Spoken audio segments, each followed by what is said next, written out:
Hey, hey, hey. Let's see. Hold on. Let's see. It will take a few seconds for you to show up, your audio to show up. There we go. Hi, Corey. Hi, how you doing? How are you? I'm good. I'm good. How you dealing with this whole quarantine situation? Chilling. Seriously. Seriously chilling. What about you? Yeah. It's good. It's been really interesting.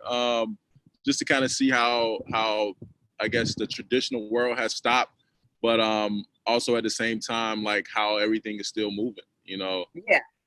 And so I think it's creating somewhat of a new normal in the sense of I think everybody's going to realize that they're going to have to operate differently from here on out because you can't afford to be totally shut down. Like you just can't afford Right. that.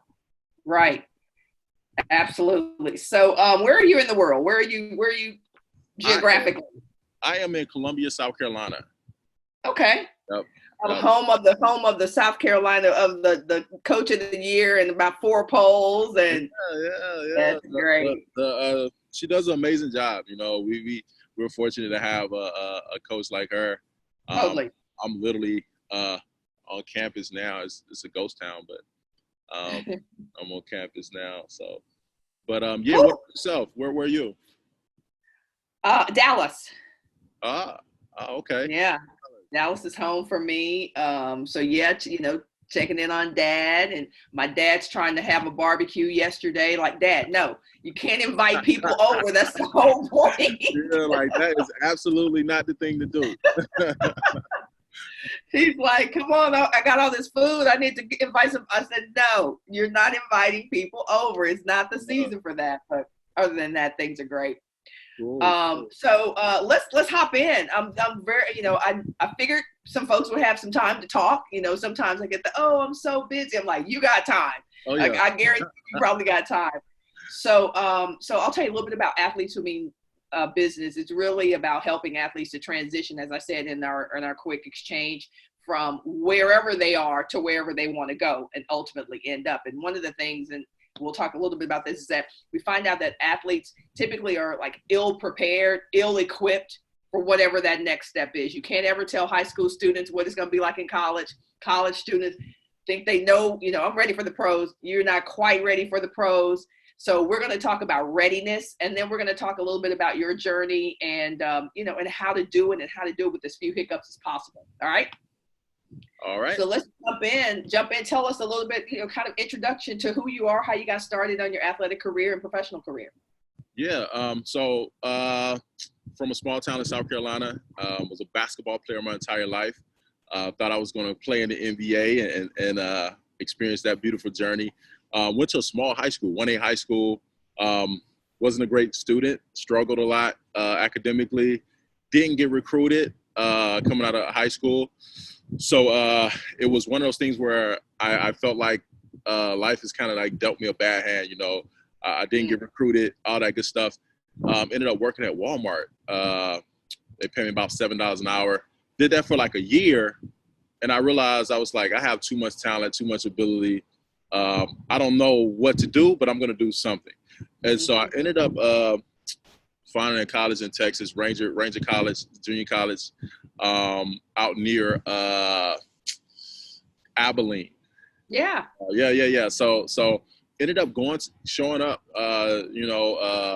Didn't have a scholarship, didn't know the coach, didn't know anything. Just showed up and literally walked into the gym and dunked on 3 guys, and the coach was like, "Cool, we got a spot for you on the team." And so I got into school that way. Played 4 years of college basketball. Went to University of Nevada from there. Became one of the top rebounders in the nation. Didn't get drafted by the NBA, so I was really disappointed by that.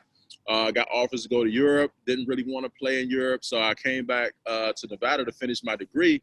And one of the football coaches came up and said, "Hey, man, I'm sorry you didn't make it into the NBA, but you've been playing the wrong sport." And I was like, "What do you mean?"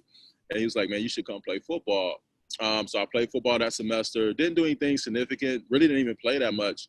But when the pro day came, the scouts wanted to see me work out. And so I did a workout, and it was like, oh, my God, like, you big, you fast, you athletic. we can do something with that. And so I Yeah. ended up signing with the Cleveland Browns, played with them for several years. And then I went to Denver with the Broncos and pretty much ended my career there.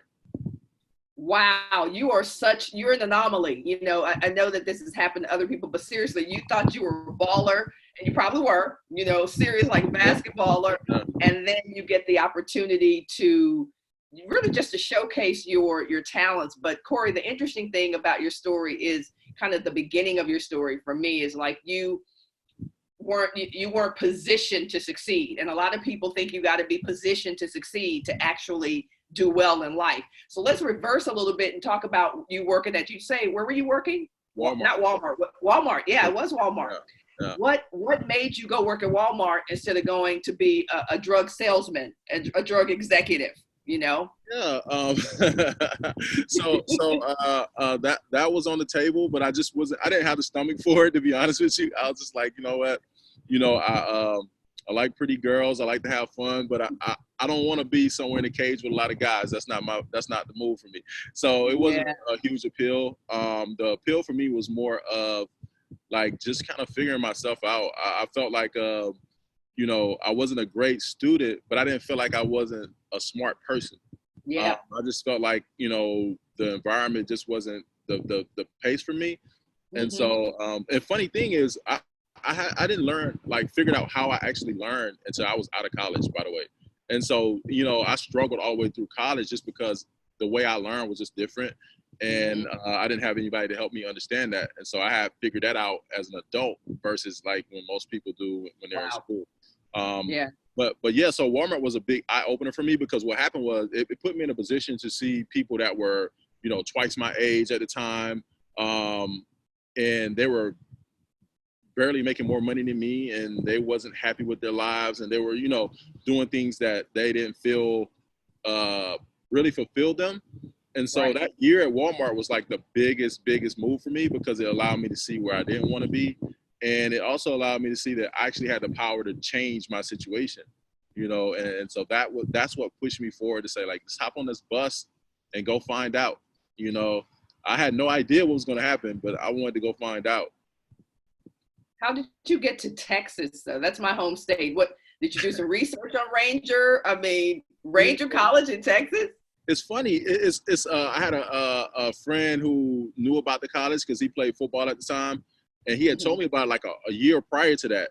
And I kind of tried to contact the coach, but I didn't get a response. So I just kind of written it off. And then when the thing that was really important to me was when I decided I was going to do something, that was the college that stuck into my head. And so I didn't do anything. Like, I didn't enroll in the school. I didn't apply for the school. I didn't even tell the coach I was coming. I just said, I'm buying this ticket and I'm going, because I knew, like, if you can, you know, it's hard to say no to somebody face to face. Like, if you can see me and you know I'm a real person, and then I can show you, like, because I called the coach from the bus station, right, to come pick me up. And so the funny thing about it was he didn't have any idea who I was. So he was like, well, you know, do you have some film, or do you have, you know? And I'm like, no, I'm at the bus station, bro. Like, I'm here. And so that was like kind of like the thing that, like, I felt like made the difference, because when I walked into the gym, I was a live person. Like, he could see me. And then when he actually saw me play, then it changed everything. You know, I'm almost like, well, this guy rode the bus for 2 days and he don't have any money, and he came in here and he's balling. Like, yeah, this is the kind of guy I want on my team. And so that's what made it work out. And I think that's what life is about, is like, let's go see, let's go find out. You know, we do a lot of emailing, and we go like, let's get on the plane. Let's go, you know, let's go have the meeting. Let's go to do the face-to-face, because that changes everything. Yeah, I love it. In the room. I always tell people, get me in the room. They'll say, well, you know, she really does. I'm like, get me in the room. And that's what it is. And that's what you did. You're like, hey, you know what? Get me in the gym. Get me in the room. And then this conversation. Friend, it's countless times that I've been in situations where, like, I'm trying to meet with certain executives, and I literally, like, get them on the phone for like 2 minutes and be like, hey, I'm in town. And, like, I'm literally not in town. Like, I'm in town. I'll be here till Friday. Can you meet? You know, woo. And they're like, okay. And then I go buy the ticket and fly into town. You know, it's just, you have to know how to, like, move how you need to move to get what you need. And a lot of times, you know, it's just letting people know, like, I'm here. I'm going to show up regardless, you know. Yeah. So you started playing football. They told you were playing the wrong sport. Yeah. Now, had you ever played football, even in Pee Wee, Pop Warner, or any of that at that point? Yeah, I played like junior varsity football. But basketball was really the thing for me. Like I was really good at it. In high school, I averaged over like 23 points, 12 rebounds. You know, I was good. Yeah. But I think so a lot of coaches now have me come talk to their students to try to get a lot of their basketball players to play football because it's a different the percentages is different. You know, it's harder to get into the NBA because it's only a little over 300 people that can do that. You know, the NFL, you get, 1,800, 1,900 people that get a chance to have that opportunity. Still not a lot, but it's way more than basketball, and so the stars really have to align for basketball players. But then if you're an athlete, like I was just a pure athlete, so I could probably play any sport. And so it made sense to play football, but it took me like my whole life to figure that out. So when you started playing football and then the prospects started to become real to you in terms of that you might be able to actually play professionally, what was that like? The mindset, the paradigm shifts that you had to make for that to happen? Yeah.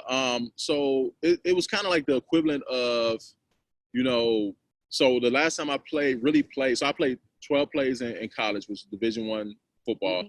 And then before that, I played like junior varsity. So imagine going from like that to the best players in the world, it's like, and so what happened was when I got there, it was a super culture shock. But then when we started like actually competing and I saw that like physically I could compete, my confidence level, like it just went through the roof. It was just like, oh my God, I could do this. And I think that from there, I just started like really building out and I started setting real goals. I was like, I'm gonna make this team and I'm gonna do these things. And then also I started getting exposed to what off the field looks like, the type of circles that you get to be in and the type of people you get to be around. And that honestly pushed my ambitions bigger than sports. It made me see like, wow, like the world is big. Like this football arena is small, but the world is big. And so that made me more curious and more excited about what would be next. What did you, now that you look back and even maybe then when you were in college, what would you have done differently to kind of broaden your horizons a little bit more as a student athlete currently in college? Yeah, I think definitely relationships. I would have built way more relationships, like meaningful relationships, right? Like you're young, so you're having a good time and you enjoying being an athlete and, those type of things. But I think the meaningful relationships, when I look at it now, that is really the biggest thing, even outside of like just your other students, but like just in your community, there's very successful, smart entrepreneurs and business owners and people that really just because you play sports would sit down and give you an hour of their time or, sit down and have lunch with you. And so I would have did a lot more of that versus some of the other stuff I did that was, definitely memorable, but maybe not as, beneficial in the long run. Yeah, absolutely. To that same point, a lot of times people make the assumption, they go, oh, we want to hire athletes, and athletes really don't necessarily know what they bring to the table, right? So let's talk a little bit about 2 or 3 things that just by the sheer nature of being an athlete or sheer nature of playing college sports or whatever, that you can come to a conversation and come to a meeting with assets. What are some of those assets that student athletes may not even realize they have right now? Yeah, I think so what we do with my company, which is kind of a cool way to kind of explain how we help athletes get into different positions and roles, we go much deeper than the obvious, right? You talk about things where athletes come with really good tangibles, work ethic, determination, things like that. But, if you think about, I don't know if you know football very well, but let's just say you take a center, right? A guy that plays center. What we do is we drill down into like, what did he do? What was his responsibility as a center? So it's clearly a leadership role. And then he's managing an offensive line. So he's typically managing 6 to 8 people. And then he's an expert in conflict resolution and then high level communication skills, right? And so these are things that companies look for, but they don't always understand how that actually happens in the realm of sports and how that translates. And so we speak that language and we basically decode that whole process and help them understand like, hey, this is why this guy is very equipped for this position. And so there's things that everybody have. If you play a team sport and, typically you have to have high level communication skills, you know, and if you play in a leadership role, each position has a leader, you know, so the wide receiver groups have a leader, you know, offensive line, the defensive line. And so if you're in that role, then you're able to translate like how you led a group of people to accomplish a specific goal. And so these are things that companies really look for, and they're looking to understand. But a lot of times, if you can't articulate that, it's very difficult to justify hiring you over somebody to have 5 years experience or 3 years experience in the same space. Yeah. So let's transition to your company. How did you come up with the idea, and what was it like starting up your own company? Yeah, so very interesting. So I started doing something totally different, right? So I was like, I want to help athletes really connect with each other and do all these high-level business deals and these different types of transactions from a business perspective. And so what I did, which now I think is the smart thing I did, I just started like talking to like tons of athletes. It's like, hey, I'm doing this thing. What do you think about it? You know, what are you doing? And consistently we started getting athletes saying, hey, one or two things. They're like, hey, like I'm an entrepreneur and I'm working in this space, or I'm a guy or a girl who's looking for a career in a certain space. And so there was two things that we understand that they really wanted: a really meaningful career and possibly financing for whatever company or business that they're starting, right? And so we actually accommodate both of those things. And it actually came about because we were having these conversations. So I tell anybody, when you're starting a company, talk to the people that you're going to help the most, like have these conversations, and they're going to tell you exactly what they need. And so we ended up with like thousands of athletes coming to us early on, just trying to figure out like, how can y'all be of service to us? Because we had these conversations.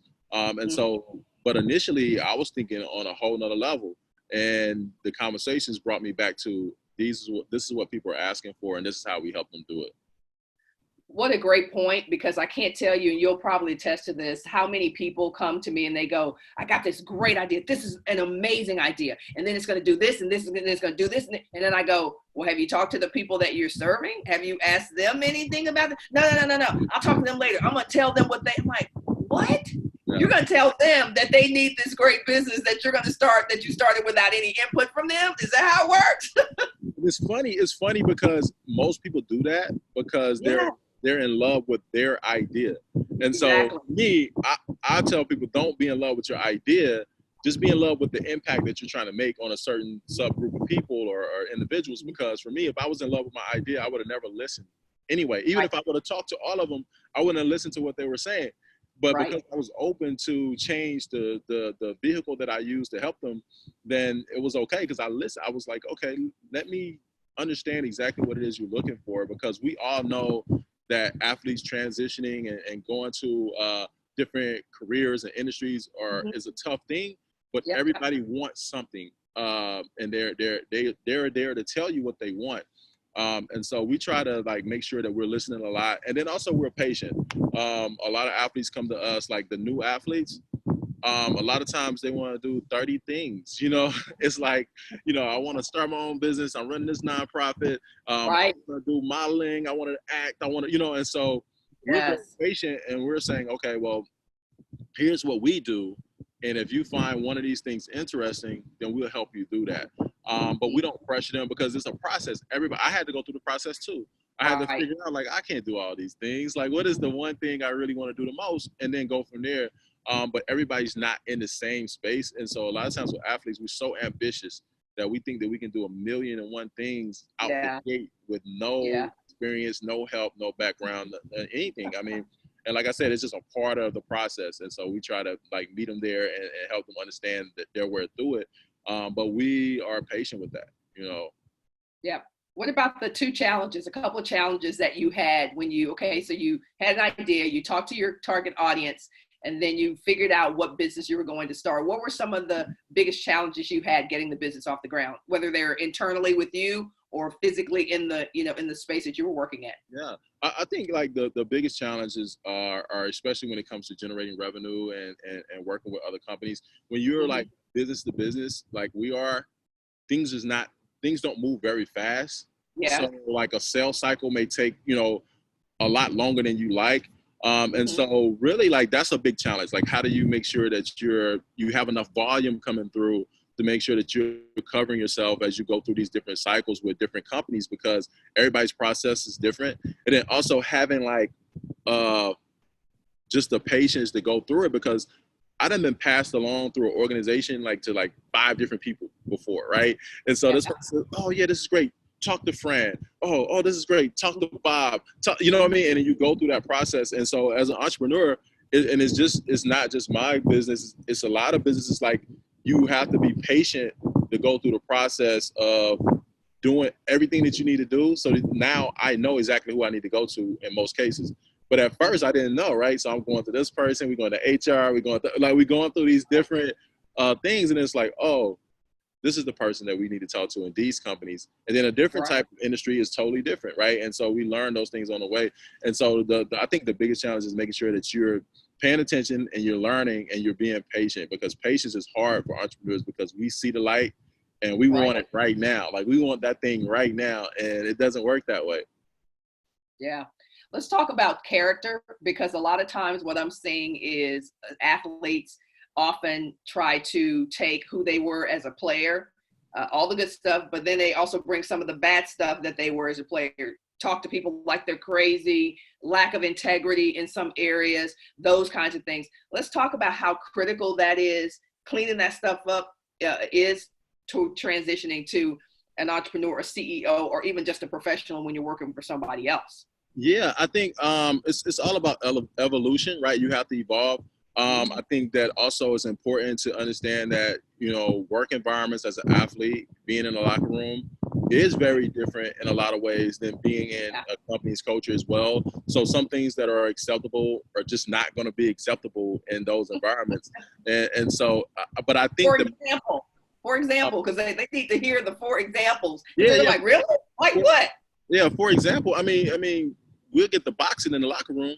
Like, that's the thing, right? It's just like, I don't like what you said, or I don't like what you did, or we lost the game and it was your fault. Like, and so because we play this physical sport, sometimes it's acceptable to be physical in that environment, and nobody gets in trouble for it. It's kind of like, all right, we break up the fight, everybody goes on, and we're friends the next day anyway. But at the end of the day, it's like understanding that those environments are totally different, and then how do you channel that? And how do you, it forces you, for me as a former athlete, it forces me to be more intellectual and more clever about how I get the most out of people. Like, so I don't just yell at people, or, like, I can let people know that I'm not happy or pleased with what they're doing, but it's a way to do it. And so I think it forces you to really be more sophisticated in how you do that and how you think about it and how you actually lead people. I can motivate somebody physically in an environment, locker room, but I could grab them and like, yo, let's go. That's acceptable in that space, which is definitely not acceptable in the climate when you're talking about companies and organizations. So it's a big thing. I know a lot of athletes who struggle with that, just to be candid with you, who they want to talk to people crazy. They want to say, what the, and you're like, wait, hold on, wait a minute. Like, this is a professional environment. You can, or they go and they start these little factions over here. And I'm like, wait a minute. I know you clicked on the team, but this is a CEO team. You can't really do that stuff. So mentors and, elders are really important to our development, because we are in this incubator as athletes sometimes, and we don't know what the real world is like. How important were those mentoring relationships? And can you share a little bit about someone who maybe helped you along and what they did to do that? Yeah, I think most of my mentoring relationships are indirect. I pay attention really well. And so I just kind of pay attention to how people operate more than just having like these dialogues, because a lot of times what I learned anyway is when you're talking to people, they try to tell you like what you need without actually showing you what you need. And so I try to pay attention a lot. And I look at kind of like attitude. Attitude is so big. I remember when I was in high school, like I used to like go so hard on my teammates. I mean, like literally like just irate, right? And I realized that like at the time I didn't know what was going on. I just like, what is wrong with these guys? Like they're horrible. And my coach pulled me into the office one day and was like, hey, listen, you're probably going to go on and do great things, and you're probably going to play on a higher level. So, but most of these people are just happy to be on the team. Like they just happy to see their parents, to see them in the uniform, and and so Right. you know, even though that was a long time ago, that helped me in the process of being an entrepreneur now, because I'm like, some people just want to come to work, do their job, go home, Right. take care of their family, like, and so everybody has different needs, and some people want to be in the office 12 hours, and some people don't, like, and so that one experience, like when I was in high school, helped me now understand that it's levels, and everybody's on different levels, and you treat people according to the level they're on, and you accept that. You're saying, okay, Yeah. this person is not, like I was, when it came to sports, I want to do it all the time. Like my teammates was like, man, what's wrong with you? Like, we want to play video games and do other stuff. Like, I'm like, no, let's go play ball. Like, I want to do everything, like all day. And so it's the same thing in the business environment. You have people that want to do that all day, and you have people that just say, I just want to do my job, do a task, and then go home. And you have to accept that and understand that. Corey, some guys and gals are really intimidated by the world outside of athletics. Like I'm mentoring some athletes now who are transitioning and understanding that they need to be more active and proactive in building their legacies. And you're a beast on Sundays in the NFL, but I can't get you to go to a networking event to meet people because you don't like to talk to people, or you're a beast in the summer with the WNBA, like you killing in the WNBA, but I can't get you to get on, you know what I mean? So how do we help different generations? And it's not even just the people who are playing now, it's like older people who just have never been outside that sports arena where they're supremely confident. What do you say to them to help them expand their professional persona, their confidence, their ability to really mingle at the next level with badasses and people who are doing it big in the world? It's perspective, right? And so it's about vulnerability. Like, so as an athlete, you put yourself in a position to be vulnerable because this is what you do, right? So even if I'm a basketball player and I know somebody gonna drop buckets on me, I know I can go back and get them back, right? And so I'm cool, like being on court, having that scenario. But if I'm going in a foreign situation that I'm not equipped for, I don't want to feel that vulnerability, right?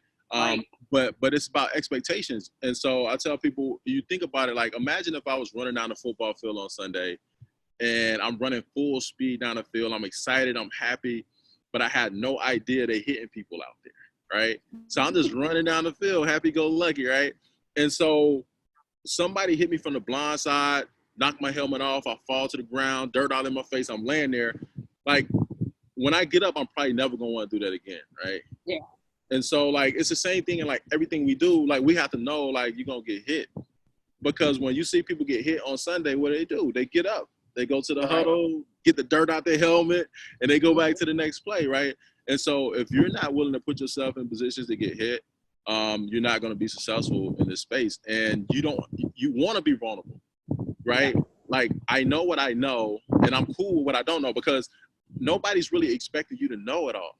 Like, that's the other part of it, right? Like, we thinking we supposed to have it all together, but nobody's expecting that. And so it's okay to learn. It's okay to mess up, make mistakes. Like, I've done it a lot. I still do it. I go make a big mistake and be like, oops, my bad, and keep moving, because that's a part of the process. And so you have to be in those environments where you're talking to people. Like, think about how you're going to know. Like, even in a networking situation, how do you decipher who is who? You have to do it a lot, right? And then all of a sudden you start to know, like, oh, that's the person. Or nah, that person's gonna waste my time. Or I can identify it very quickly because I do it all the time. And so you want to put yourself in positions to do this, even when it feels uncomfortable, especially when it feels uncomfortable. You want to do it as much as possible, and you get better at it, and you grow. And it's the same thing. It's just like sports. You didn't start off like great. You started off having to learn, and it's the same concept. So the name of your company is, and how did you come up with the name of this company? So the name of the company is Qwerkz. And it's kind of like a play on word sound. Like, so the sound Qwerkz rhymes with work, right? But also it's really about more internally athletes are being like different than people think they are. So, you think about quirky or, being like having quirks. And so just like you said, athletes have these things, these hangups or whatever that people don't think about. And so we're there to kind of iron out the quirks for them, and so that's kind of where that came from. That's cool. That's a good idea. I mean, that's a great name. It's catchy. It's one word. I do a lot of studying on branding. So Yeah. I like the one wordness of that. But what about your team? What about the people you've surrounded yourself with? Because what you and I know is that a lot of athletes think that not only can we do a million things at one time, but we can do it all by ourselves at one time. How have you built your team around you for success? Yeah, I'm, fortunately for me, I'll take it back to my academic situation. Mhm. So I struggled a lot academically. So I was very good early on at getting people to do things for me like that I couldn't do, right? And so it's the same concept. Like, so if you do it in college or you do it in high school, they call it cheating. You do it in like the business world, you're a genius. You know what I'm saying? Right, It's like, right. so find very smart people that do the things that you can't do, that they, those people that do them really well. And so, like I said, my experience as an academic or non-academic, like, helped me in this process, because now I didn't have a problem. Like, I'm really great at like marketing and being creative and branding, Mm-hmm. but when it comes to grammar and like putting all this stuff together, like, I know that's not my space. So I find like the best people that can do that. I send them a whole bunch of stuff and then let them do what they do. Or just different areas of the technical part of our company, like creating the algorithm that like translate what you do as an athlete into the skill set that works for companies. I don't code. I don't, you know what I mean? So I'm looking for people who are doing these things that I don't do. So my goal every single day when I wake up is to at least do like 90% of the things I do is the things I want to be great at, right? And the other 10% is maybe things I have to do just because. But if I can get 90% of my best talents out into the world, I know I'm going to be successful. That's great. All right, we're wrapping up, Corey. So got a couple more questions for you. Let's talk about vision and goals, right? So people will talk about, man, I want to do this. Man, I have a vision to do this big thing. How do you get with your team and decide what the big vision is and how you're going to achieve that for your company? Yeah. So we definitely brainstorm and we put things out, but we're at a space now where we can test things very quickly. So we may put something out in the market really quick, get a quick little study around to see, and I'm the person that, like, I can something really quickly, like, because if I know it's not working, I don't fall in love with that. Like, I'm in love with the thing that's going to help us win, and that's my thing. And so I think, like, the quicker you can realize if something's a failure and you can get rid of it, the better you're going to be, because it's going to bring you much closer to the thing you're supposed to be doing, and so as a company, that's how I look at it. We have these small tests, like, try this, try that, but we're always trying something, and we fail way more than we succeed. And that's how it's supposed to be. Like, you take a baseball player, and if a baseball player is batting 300, that's amazing. But that's really like 30%, like, that's, and so we're like, we don't have to bat, 90%, we're batting 20, 30%. We're going to be winning a lot, and so we're okay with taking those L's, but we try to find them as fast as possible. I'm so glad you said that, because one of the things that I come up with when I'm speaking to athletes is that they have no idea what their strengths are. They have no idea what their passion. They don't have any idea what they're passionate about. They have no idea what they would be good at.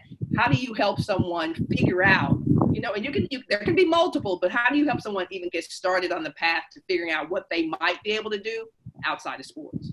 Yeah, I think for most people, I tell them, like, start very close. Like, what is the thing you just like doing every day, regardless, right? Like, what would you do anyway, right? What would be the thing that you do?